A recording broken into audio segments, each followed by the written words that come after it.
Hi friends, welcome back to our channel Lohima natural vlogs. ఎలా ఉన్నారు friends? అందరూ బాగున్నారా?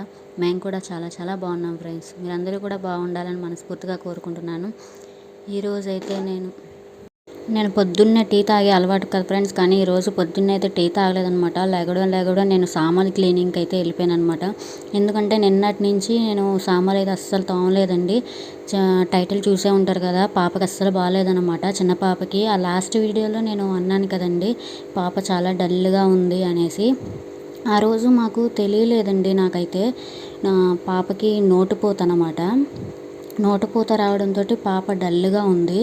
మేము అనుకున్నాము లైట్గా ఏమైనా ఫీవర్ ఉందేమో అనుకొని ఫీవర్ సిరప్ అయితే వేస్తున్నాం, కానీ నోటిపూత అని తెలియలేదు. మా పాపకు కూడా ఇంకా మాటలు రావట్లేదు కదని చెప్పలేకపోయిందనమాట. మాకు తెలియలేదు. అది నాలిక మీద లేకపోతే పెదాల మీద అయితే కొంచెం కనబడేది, కానీ అది పైన అంగిట్లో లోపల పైకంటే వచ్చిందండి. అది లోపలికి ఉండడం వల్ల పాప అసలు పాలు తాగలేకపోవడం, అది పాల డబ్బా సిప్ చేయలేకపోయేది అనమాట. అందుకని తాగలేకపోతుంది. ఆ విషయం మాకు తెలియక మేము ఒక 2 days నుంచి మేము ఫీవర్ సిరప్ వేయడం, ఫీవర్ చూస్తే ఫీవర్ లేదు కానీ తినడం లేదు, తాగడం లేదు అనేసి కొంచెం భయం వేసిందనమాట. 2 days నుంచి అలాగే ఫీవర్ సిరప్ వేస్తున్నాం. 3rd day వచ్చినప్పటికీ మార్నింగ్ బాగా వీక్ అయిపోయింది. ఆ రోజు నేను వీడియోలో చెప్పిన రోజు మరుసటి రోజు నేను ఆ మరుసటి రోజు 2 days ఫీవర్ సిరప్ వేసా. 3rd day వచ్చినప్పటికీ ఇంకా ఈవినింగ్కి నేను ఆఫీస్ నుంచి వచ్చినప్పటికి బాగా వీక్ అయిపోయింది అనమాట. బాగా సన్నగా ఉండి అసలు నేను ఆఫీస్ నుంచి రావడం కాళ్ళు కూడా కడుక్కొని ఇవ్వకోకుండా మా పాపలు వచ్చి నన్ను పట్టేసుకుంటారనమాట, అమ్మ అమ్మ అని. అలాంటిది అసలు మా అమ్మ ఒళ్ళో నుండి అసలు కిందకు కూడా దిగలేదు.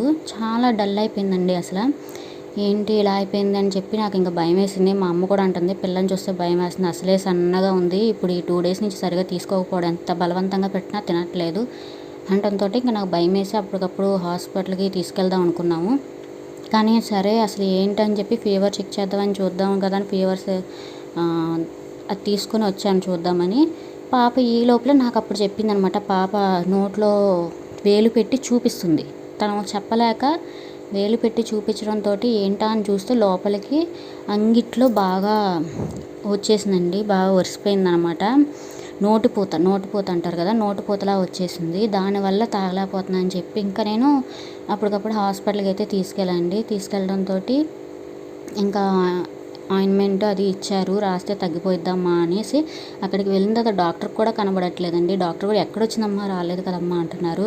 లేదు సార్ వచ్చింది, లోపలికంటే వచ్చిందండి అంటే సరే అమ్మ అని చెప్పి రాసిచ్చారండి. పాప బాగా వీక్ అయిపోవడంతో ఇంకా బలం సిరప్, ఆకలి సిరప్, రక్తం పడడానికి అన్నీ తీసుకొని ఇంకా హాస్పిటల్ నుంచి ఇంటికైతే వచ్చేసాము. ఒక 2 days అయితే ఆఫీస్ లీవ్ పెట్టేసి బలవంతంగా ఇంట్లో రాస్తూ ఉండడం పెట్టాను. కానీ ఆ 2 days అయితే చాలా నరకం చూసిందండి పాప అయితే. అంటే సిరప్ తాగట్లేదు, మంచినీళ్ళు తాగట్లేదు, ఏమీ కూడా తీసుకోవట్లేదు అనమాట. ఇంకా ఇలా కాదు, పిల్ల ఇలా అంత బలవంతం చేస్తుంది, మనం వదిలేస్తే ఇంకా ఇబ్బంది అయ్యిద్ది అని చెప్పేసి నేను బలవంతంగా అయితే 2 days కందిపప్పు జావ ఉంది కదండి, అది కందిపప్పు బియ్యం జావ చేసి పాపకైతే బలవంతంగా కాళ్ళ మీద వేసుకొని పల్చగా చేసి పెట్టానండి. ఒక 2 days అది రాయడంతో దేవుడి దయ వల్ల ఇప్పుడైతే క్లియర్ అయిందనమాట. ఆ 2 days పడుకోలేదు, తాగలేదు, ఆకలేస్తుంటే తాగలేకపోతుంది. తాగుదామని ఇక్కడ ప్రాణం ఉసూరు అనిపించిందంటే పాపకి ఆకలేసి బాటిల్ తీసుకుంటుందండి. పాలు కలిపేసి ఎప్పటికప్పుడు పెడుతున్నాను అనమాట. ఒకవేళ పాలు పాడైపోతే పడేసి మళ్ళీ కలిపి పెడుతున్నాను. ఎప్పటికప్పుడు తీసుకుంటుంది కానీ తాగలేక మళ్ళీ అక్కడ పెట్టేస్తుంది అనమాట. ఇంకా బలవంతంగా ఆ 2 days అయితే మింగలేకపోయినా కూడా ఒళ్ళో వేసేసుకొని నేను జావా అయితే పట్టించాను. ఇప్పుడైతే కొంచెం పర్వాలేదండి పాప. ఆ 2 రోజులు ముందు 2 రోజులు హాస్పిటల్కి వెళ్ళి వచ్చిన 2 రోజులు మొత్తం 4 రోజులు పాప అసలు నిద్ర లేకపోవడం, బాగా వీక్ అయిపోయింది. అందుకనే పాప ఇప్పుడు ఇంకా లెగలేదు. మామూలుగానే పాప రోజు లేటుగా పడుకొని పొద్దున్న లేటుగా లెగుస్తుంది. ఇంకా నిద్ర లేకపోవడం, బాగా మత్తుగా పడుకుంటుంది అనమాట. ఈవినింగ్ కూడా కొంచెం 10:30-11 నిద్ర లేకపోవడం, పడుకుండిపోయి మార్నింగ్ లేటుగా లేస్తుంది అనమాట. ఇప్పుడు కొంచెం అయితే పర్వాలేదండి, పాపని చూడగలుగుతున్నాం. కానీ పాప సిరప్లు అయితే అస్సలు వేసుకోవట్లేదు, చాలా బలవంతంగా వేయాల్సి వస్తుంది. ఇప్పుడైతే చిన్న పాప ఇంకా లేదండి. పెద్ద పాప అయితే పొద్దున్నే లేవడంలోనే సామాన్లు క్లీన్ చేసి పాపకు కావాల్సినవన్నీ రెడీ చేసేసి టిఫిన్ అది పెట్టి పాలు ఇచ్చి గుడ్డు ఇచ్చి తినేసిన తర్వాత వెళ్ళిపోయిందండి పాప. మా వారు ఇద్దరు వెళ్ళిపోయారనమాట. ఇంకా నేనైతే ఇప్పుడు వంట చేస్తున్నానండి. మార్నింగ్ టీ కూడా పెట్టుకోవాలి కదా, ఇప్పుడే టీ పెట్టుకుని అదిగోండి టీ తాగుతున్నాను అనమాట. ఆ గ్లాస్ చూసారా, నేను ఎప్పుడు కూడా అదే గ్లాస్లో తాగుతానండి. గ్లాస్ అదే గ్లాస్ అని కాదు, ఏంటో తెలీదు, పెద్ద దాంట్లో తీసుకుంటాను అనమాట. చిన్న దాంట్లో అయితే టీ తక్కువ వస్తుందని ఏమో తెలియదు, కానీ అలా పెద్ద గ్లాస్లో తాగుతాను. ఆ గ్లాస్ కూడా ఎంత వేడి టీ వేసినా కూడా గ్లాస్ అసలు హీట్ అనేది తెలియదు అనమాట. పట్టుకుంటే అసలు హీట్ ఉండదు, అందుకని చెప్పి కొంచెం అదే తీసుకుంటాను. ఇప్పుడు అదే గ్లాస్లో తాగుతానండి నేను. ఇంకా కూర అయితే నేను కోడిగుడ్డు పొరటే చేస్తున్నానండి. కొంతమంది అయితే కోడిగుడ్డు డుల్లు అంటారు ఒక ఊర్లో అయితే. కొంచెం మేము పల్లెటూరు నుంచి వచ్చాం కదా, పల్లెటూరు సైడ్ అయితే కోడిగుడ్డు దుల్లు అంటారు. ఇక్కడ ఇటువైపు అయితే కోడిగుడ్డు పొరుటు అంటారండి. ఫస్ట్లో నేను కూడా కోడిగుడ్డు దుల్లు అనేదాన్ని, అందరూ నవ్వేవారు అనమాట. అందుకని చెప్పేసి నేను అది అనడం మానేశాను. ఇప్పుడైతే కోడిగుడ్డు పొరుటు అంటున్నాను. ఉల్లిపాయలు అవి కట్ చేసి పొయ్యి మీద అయితే వేసేసుకున్నానండి. అవి వేగే లోపల ఇంకా ఇల్లు క్లీనింగ్ చేద్దాం కదా అని చెప్పేసి పరుపు అయితే కవర్ అయితే ఉతికానండి. బాగా నల్లగా అయిపోయింది కదా, నల్లగా అయిపోయిందనేసి వేసాను అనమాట. ఇప్పుడైతే ఆరిపోయిందండి. ఇప్పుడు వేద్దాం కదా అని చూస్తున్నాను, కానీ ఎప్పుడు నేను మా వారు కలిపేస్తామండి. కానీ దీంతో చాలా కుస్తీలు పడాలన్నమాట, ఒక్కదాన్నే వేయలేను. కానీ ఇప్పుడు ఆయన లేరు కదా అని చెప్పి ఇంక నేను ఒక్కదాన్నే వేసేస్తున్నాను. ఎలా అయితే కుస్తీలు పడి ఇదైతే వేసేసాను అనమాట. ఇంకా కూర అయితే ఫస్ట్ గుడ్లు పులుసు పెడదాం అనుకున్నానండి. కాకపోతే ఏంటంటే గుడ్లు ఉడకపెట్టడానికి వాటికి కూరకి సరిపోవు అనమాట. 7 గుడ్లే ఉన్నాయి. 4 గుడ్లు అయితే ఆల్రెడీ ఉడకపెట్టేసానండి మార్నింగ్ అమ్మకి డాడీకి. మొన్నటి వరకు అమ్మ ఒక్కరికి ఇచ్చేదాన్ని, ఇప్పుడు డాడీ కూడా బాగా వీక్గా ఉన్నారని చెప్పేసి ఇంకా డాడీకి కూడా స్టార్ట్ చేశాను అనమాట. అమ్మకి డాడీకి మా పెద్ద పాపకి చిన్న పాపకి ఇచ్చాను. ఇంకా 3 గుడ్లే ఉండడంతో సరే ఒకరికి ఉండి ఒకరికి ఉండదు కదా, మా వారికి ఉండదు, మళ్ళీ మా పాపకు అవ్వదు అని చెప్పి ఇంకా గుడ్డు పొర 3 గుడ్లతో గుడ్డు పొరటు అయితే చేసేస్తున్నాను అనమాట. కానీ గుడ్డు పొరటు మళ్ళీ నాకు మా వారికి మా పాపకేనండి. మా మా అమ్మ అయితే నైట్ టమాటా కర్రీ లాంటిది చేసిందనమాట. అది ఉందని సరిపోయిద్దమ్మా మా ఇద్దరికి అంది. అందుకనేసి మా ముగ్గురికి చేసుకుంటున్నాం. మళ్ళీ గుడ్డు పొరుటు సరిపోయిద్దా లేదని ఒకే ఒక్క టమాటా ఉందండి.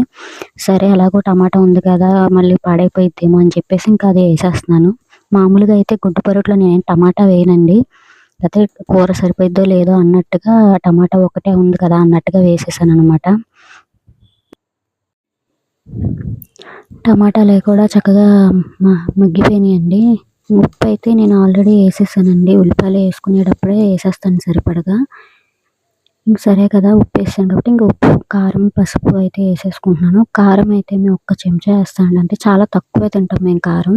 మా వారు కూడా మా వారు చాలా తక్కువ తింటారు, నేను చాలా తక్కువ తింటాను. ఇదివరకు కొంచెం పర్వాలేదండి, ఇప్పుడు మా వారికి కారం లేకుండా వండడంతో నేను కూడా అలాగే తయారైపోయాను.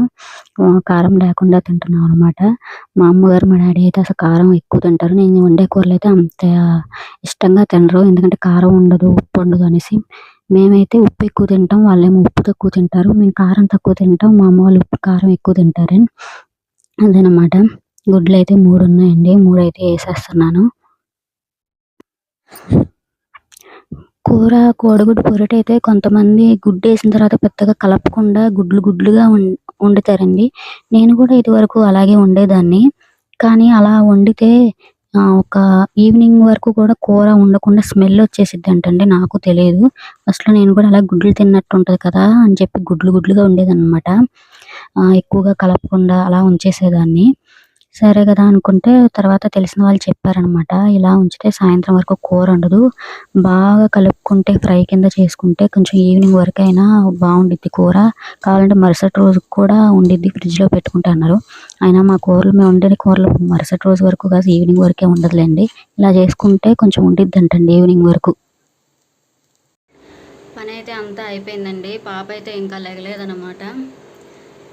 మా చిన్న పాప ఇంకా లేగలేదండి. నాకైతే వంట సెక్షన్ అయిపోయింది, సామాన్లు క్లీనింగ్ అన్నీ అయిపోయినాయి అనమాట. ఒక పాప లెగిస్తే ఇంకా పాపను కూడా రెడీ చేసేసి నేను ఆఫీస్కి అయితే వెళ్ళిపోవాలి. ఇంకా బట్టలు కూడా ఆరేసండి. బట్టలు చూసారా, చీరలు కనబడుతున్నాయి కదా, ఏంటి ఎప్పుడు చీరలు కట్టుకోదు కదా, చీరలు కనబడుతున్నాయి అనుకుంటున్నారా? అమ్మ వాళ్ళవండి, కింద వాషింగ్ మిషన్ అయితే పాడయింది, అందుకని చెప్పేసి బట్టలు నేను వేసానండి వాషింగ్ మిషన్లో. సో బట్టలు కూడా అన్నీ ఆరేసేసుకున్నాను. మొత్తం క్లీనింగ్ అంతా అయిపోయింది. ఒక పాప లెగిస్తే కనుక ఇంకా రెడీ చేసి నేను కూడా రెడీ అయ్యి వెళ్ళాలని. కానీ ఈ మధ్యలో చిన్న పని అయితే ఉందండి. పాపది ఆ వైట్ ఫ్రాక్ అయితే ఇంకా కుట్టలేదండి. అదైతే వీక్లీ వన్సే కదా, వీక్ ఎండింగ్లో కుడదాంలే అన్నట్టుగా వదిలేశాను. అసలు ఇది లాస్ట్ వీకే కుట్టాలని, కానీ లాస్ట్ సాటర్డే తుఫాన్ల వల్ల పాపకి సెలవు ఇచ్చారని చెప్పారు. సరే ఎలాగో సెలవు వచ్చింది కదా అని చెప్పేసి మళ్ళీ తర్వాత కుడదాం అంటే ఇంకా లేట్ అయిపోయింది. ఇప్పుడైతే కట్ చేసి పెట్టేస్తాను. 10 అయ్యింది ఆల్రెడీ టైము. నేను వెళ్ళాల్సిన 11ంటికి కాబట్టి ఇంకా గంట టైం ఉంది కాబట్టి కట్ చేసి పెట్టేస్తాను. సాయంత్రం వచ్చి ఇంకా బద్ధకం లేకుండా కుట్టేయచ్చు. కట్ చేయలేదు అంటే మళ్ళీ సాయంత్రం కట్ చేయాలి, కుట్టాలి అనిపిస్తుంది. అందుకని చెప్పి ఇప్పుడు కట్ చేసి పెట్టేస్తే ఈవినింగ్ రాగానే కుట్టేయచ్చు. సో ఇప్పుడైతే నేను ఇది కట్ చేసి ఇంకా రెడీ అవ్వాలని. పాప మెజర్మెంట్ ఫ్రాక్ అయితే లాస్ట్ ఇయర్ వేరే స్కూల్లో జాయిన్ అయ్యాను కదండి, ఆ స్కూల్లో ఫ్రాక్ అయితే యూనిఫామ్ ఉంది, ఆ కలర్ అండి యూనిఫాము. సో ఆ ఫ్రాక్ ప్రకారం కుడుతున్నాను అనమాట. దాని మీద కొంచెం పెద్దగా కట్ చేస్తే ఎదిగే పిల్ల కదండి, కొంచెం సరిపోయిద్ది అనమాట. ఫ్రాక్ అయితే ఇప్పుడు స్టిచ్చింగ్కి కట్ చేసేసి పెట్టేసుకుంటాను. ఈవినింగ్ వచ్చి కుట్టేస్తానండి. ఇప్పుడు పాప ఫ్రాక్ అయితే చిన్నదే కదా, సో మెజర్మెంట్స్ వచ్చేసి మనకి 4 ఇయర్స్ కదండి, పాప 4 ఇయర్స్ అంటే నెక్ వచ్చి 2, షోల్డర్ వచ్చి 2.5 సరిపోయిద్దండి. పొడవు వచ్చేసి మనకి మా పాపది 10.5 ఉందన్నమాట.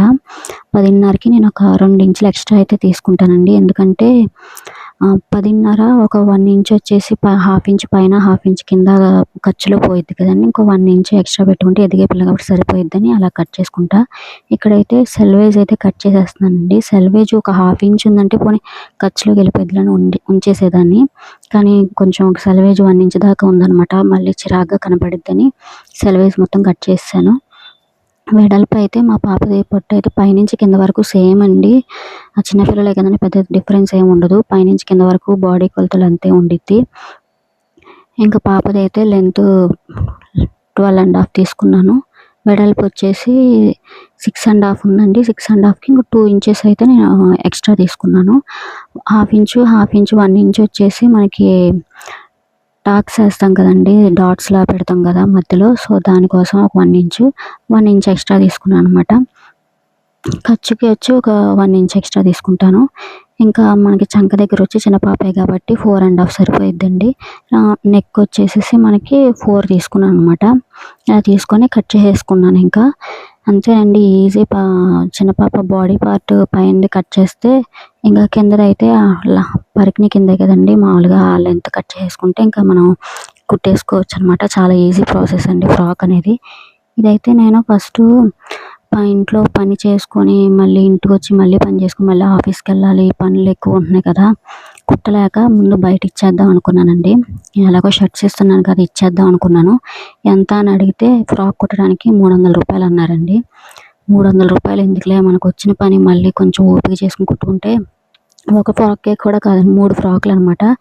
3 ఫ్రాకులు మళ్ళీ 1000 రూపాయలు అయిపోతాయి, 900 కదండి, 1000 రూపాయలు అవుతాయి, ఎందుకులే అని చెప్పేసి మనమే కొంచెం ఓపిక చేసుకుని కుట్టుకుంటే సరిపోయింది కదని నేనే కట్ చేసి కుట్టేస్తున్నాను. ఇంకా ఇదైతే పీస్ అయితే ఏ పీసు కూడా స్టిచ్చింగ్ అయ్యేంత వరకు కూడా పడేసుకోకూడదని, ఏ పీస్ ఎప్పుడు అవసరం వస్తుంది అనేది తెలియదు అనమాట. అందుకని స్టిచ్చింగ్ అయ్యేంత వరకు ఏ పీసు కూడా పడేసుకోకూడదు. ఆ పీస్ అనేది మనకి టాకాలు వేసేదానికి, బటన్స్ అయితే మనం వేయలేం కదండి, బయట ఇవ్వడానికి కూడా ఎందుకులే అని నేను హుక్స్లు అయితే వేసేద్దామని అనుకున్నాను. ఇంకా అందుకని హుక్స్ల దగ్గర అది పట్టీ కింద వేస్తాం కదా, దానికి ఉపయోగపడుద్ది. ఇంకా కటింగ్ అయితే అయిపోయిందనమాట. ఏ పీసు ఫస్టే పడేయనండి నేను. మొత్తం స్టిచ్చింగ్ అంతా అయిపోయిన తర్వాత కొంచెం పెద్ద పీస్ ఉంటే దేనికైనా ఉపయోగపడితే ఉంచుతాను, చిన్న పీస్ అయితే కనుక అప్పుడు పడేస్తానండి. ప్రస్తుతానికి అయితే కటింగ్ అయిపోయింది. ఇంకా టేప్ అవన్నీ తీసేసుకొని ఇంకా మనం ఫ్రెష్ అయిపోవాలన్నమాట. షాప్ టైమింగ్స్ కూడా అయిపోతున్నాయి. చూసారని కటింగ్ అయితే అయిపోయిందండి. ఇంకా ఈవినింగ్ వచ్చి కుట్టేయాలన్నమాట. మా బుడ్డదైతే ఇంకా లేగలేదండి మా పాప. ఇంకా నేనైతే 10:15 అయిపోయింది. ఇంకా నేను రెడీ చేయి క్యారేజీలు పెట్టి మా పాపకి తీసుకుని వెళ్ళినప్పటికీ నాకైతే టైం అయిపోయింది. ఇంకా అప్పటికి లేకపోతే ఇంకా అమ్మ స్నానం చేయించింది అనమాట రెడీ చేసి. సో ఇంకైతే నేను ఫ్రెష్ అవ్వాలి కదా ఫ్రెండ్స్, ఇంకా వెళ్ళాలి కాబట్టి నేనైతే ఇంకా ఉంటాను. Bye bye.